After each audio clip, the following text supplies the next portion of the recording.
sahabat penikmat horor, ketemu lagi dengan saya di channel Festinel Studio TV. Kali ini saya akan membawakan kisah yang berjudul Siapa Yang Kubonceng. Tapi sebelumnya jangan lupa subscribe channel ini untuk update kisah-kisah lainnya. Jangan lupa bunyikan tombol loncengnya. Tak perlu berlama-lama lagi, yuk kita mulai ceritanya. Adam dan Putri, dua sejoli yang masih duduk di bangku SMA. Tengah kasmaran, mereka berdua selalu terlihat bersama di sekolah. Adam tidak pernah absen mengantar Putri pulang ke rumahnya setiap sore. Kebetulan sekali, mereka berdua memiliki kegiatan ekstrakurikuler yang sama-sama mengharuskan mereka pulang lebih larut.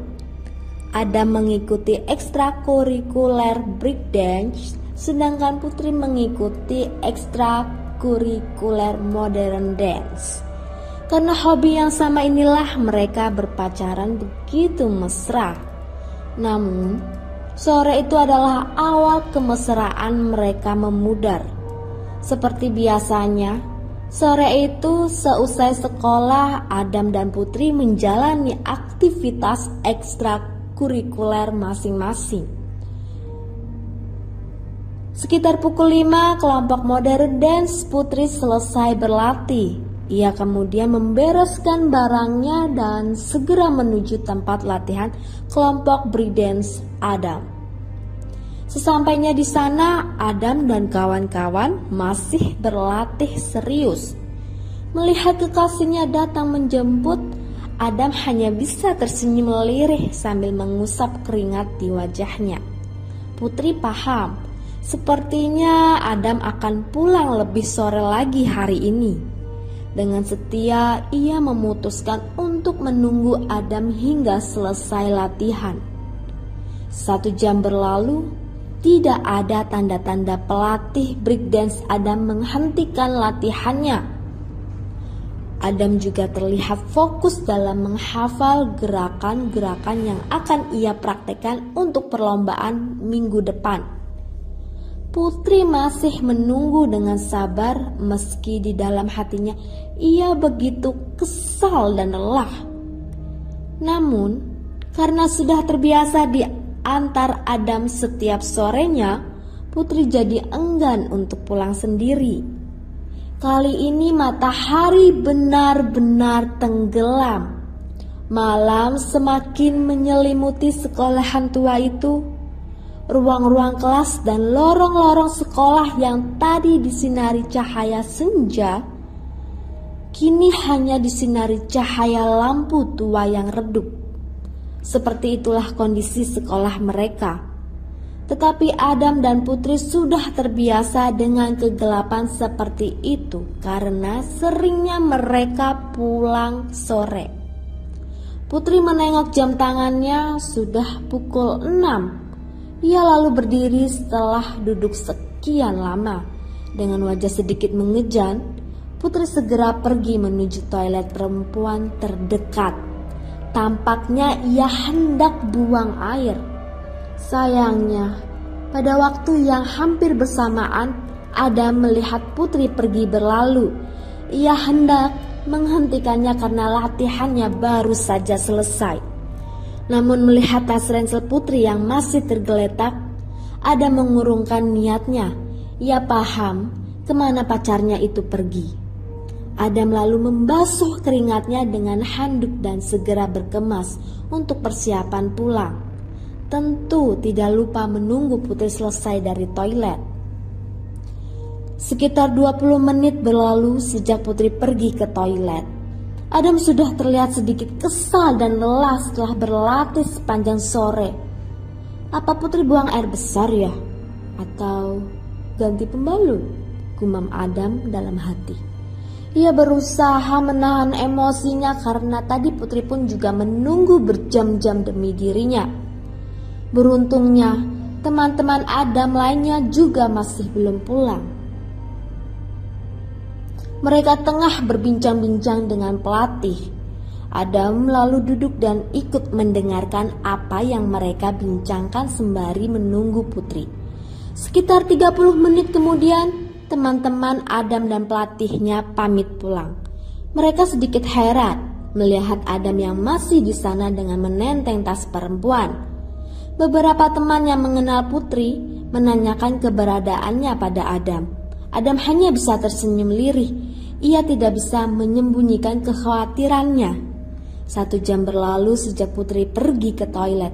Adam akhirnya kehabisan kesabaran. 1 jam di dalam toilet sekolah sudah sangat tidak normal. Bahkan untuk seorang perempuan. Adam juga tidak tahan sendirian di dalam sekolah. Terlebih malam semakin menjelang. Semakin malam sekolah ini semakin seram. Cerita-cerita tentang hantu penunggu sekolah mulai berkecamuk di pikiran Adam. Dengan menenteng tas Putri, ia pergi menuju toilet wanita. Langkah kaki penari breakdance itu bergerak begitu cepat, meski otot-ototnya begitu lelah setelah berlatih berjam-jam. Wajah Adam terlihat begitu marah saat itu. Ia sudah berniat akan mendobrak masuk toilet wanita. Tidak peduli ada orang yang melihat atau tidak. Namun, baru saja Adam sampai, ia sudah melihat Putri berdiri mematung di depan pintu toilet. "Ayo pulang, aku udah capek," ucap Adam sedikit membentak sambil menarik tangan Putri. Dengan begitu kasar, Adam mencengkram tangan Putri dan tanpa basa-basi lagi menariknya pergi. Putri sedikit terhuyung ketika itu. Tetapi ia tetap diam dan mengikuti kemana pacarnya itu membawanya. Adam bersikap sangat dingin. Ia berjalan dengan cepat sambil menahan emosi. Sesampainya di gerbang sekolah, Adam harus sedikit mengubah ekspresi amarahnya karena ia melihat pelatih dan beberapa temannya masih duduk-duduk sambil meminum kopi buatan warung di sebelah sekolah. Adam menyapa mereka dan mereka menyapa balik. Kemudian Adam segera mengambil motornya dan mengantar Putri pulang. Dalam perjalanan Putri tetap diam membisu. Hal ini membuat Adam sedikit tidak enak.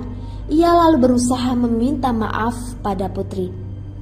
"Yang, aku minta maaf ya. Aku udah bentak kamu tadi." Putri tetap diam. Adam semakin was-was, tetapi ia memilih tidak melanjutkan ucapannya tadi karena sebenarnya Adam juga masih kesal. Adam lalu terus melaju motornya menuju ke rumah Putri. Sesampainya di depan gerbang rumah Putri, Adam menghentikan motornya. Putri tidak kunjung turun dari motor. Hal ini membuat Adam kemudian meminta maaf sekali lagi. Namun, justru ketika Adam berusaha mengajaknya berbicara, Putri malah menghindar dan turun dari motor. Adam merasa begitu bersalah. Memang, selama mereka pacaran baru kali ini, Adam benar-benar membentak dan menarik Putri dengan kasar seperti itu. Putri tetap diam dan terus menundukkan wajah. Adam menghela napas panjang, memalingkan wajah, kemudian melaju motornya berlalu. Ia paham kekasihnya sedang tidak mau diajak bicara. Sambil terus menyesali ucapannya, Adam melaju motornya perlahan. Tak terasa, ia sudah sampai di depan gerbang rumahnya sendiri. Setelah memarkir motor, ia segera membuka handphone, hendak mengirimkan chat pada Putri. Adam tentu tidak enak hati. Namun begitu membuka handphonenya, yang dia lihat justru puluhan missed call dari teman-temannya. Merasa ada yang aneh, segera Adam menelpon balik salah satu temannya itu. "Halo, ada apa bro?" "Adam, punya pacar kok ditinggalin sih?" "Hah? Putri dan Putri?" "Iya, kenapa Putri?" "Putri lah tinggalin di sekolah, astaga." "Hah? Ini lagi dibawa anak-anak rumah sakit, Putri jatuh di WC." "Loh, ngaco ya? Barusan gue nganterin Putri ke rumah." "Lo ngigo apa gimana? Tadi lo pulang sendirian." Adam terdiam sesaat, bingung dengan perkataan yang dilontarkan temannya itu. Ia berusaha mengingat kembali. Adam yakin betul bahwa ia pulang dari sekolah bersama Putri. Gua tadi gandeng Putri keluar sekolah, ketemu lo lagi ngopi sama Mas Panji. Masa lo nggak lihat? Hah, beneran? Itu lo pulang sendiri tadi? Tanya deh teman-teman lain. Adam kembali dibuat membisu. Beberapa saat ia melamun, berusaha mengingat kejadian di sekolah. Saat ia menarik tangan Putri dari toilet hingga ke parkiran motor. Memang benar, ia tidak benar-benar memastikan apakah itu Putri atau bukan. Kalau nggak percaya, bentar nih gua buktiin. Tut tut tut. Tiba-tiba teman Adam itu memutuskan sambungan teleponnya. Beberapa detik kemudian Adam melihat temannya itu mengirimkan sebuah foto di chat. Betapa terkejutnya Adam ketika melihat foto Putri yang tengah terbaring lemas di kasur UGD. Sekarang lo percaya? Tulis teman Putra itu di chat beberapa detik setelah mengirim foto itu. Adam segera berlari menuju motornya dan pergi menuju rumah sakit. Sesampainya di rumah sakit, Adam berdebat dengan teman-temannya yang mengantar Putri. Ia berani sumpah bahwa ia sudah mengantar Putri pulang ke rumah. Adam bahkan mengatakan kalau teman-temannya yang tadi tengah minum kopi di warung bersama pelatih melihatnya keluar menaiki motor bersama Putri. Teman-temannya itu mengiyakan bahwa Adam berpamitan dengan mereka saat itu, tetapi mereka meyakini bahwa ia naik motor seorang diri. Teman-temannya pun menambahkan bahwa mereka sudah menelepon orang tua Putri yang ada di rumah dan mereka akan datang kemari. Adam begitu tercengang mendengar penuturan teman-temannya. Lantas, siapa yang diboncengnya tadi? Saat itu ketika Putri sudah masuk ke dalam toilet, wanita yang mendengar suara tawa lirih seorang perempuan. Putri tidak menghiraukannya karena menganggap itu suara siswi lain yang juga sedang menggunakan kamar WC. Ia lalu memilih kamar WC lainnya. Tiba-tiba suara tawa lirih itu terdengar sangat keras. Bukan dari sebelah melainkan dari kamar WC tempat Putri berada, tepat di belakangnya. Putri menoleh dan mendapati sesosok kuntilanak sedang berdiri tegak di pinggiran bak air. Putri pingsan seketika. Sejak saat itu, Putri keluar dari ekstrakurikuler modern dance-nya dan tidak lagi berani pulang terlalu sore. Adam pun tidak lagi punya kesempatan untuk mengantar Putri pulang setiap hari.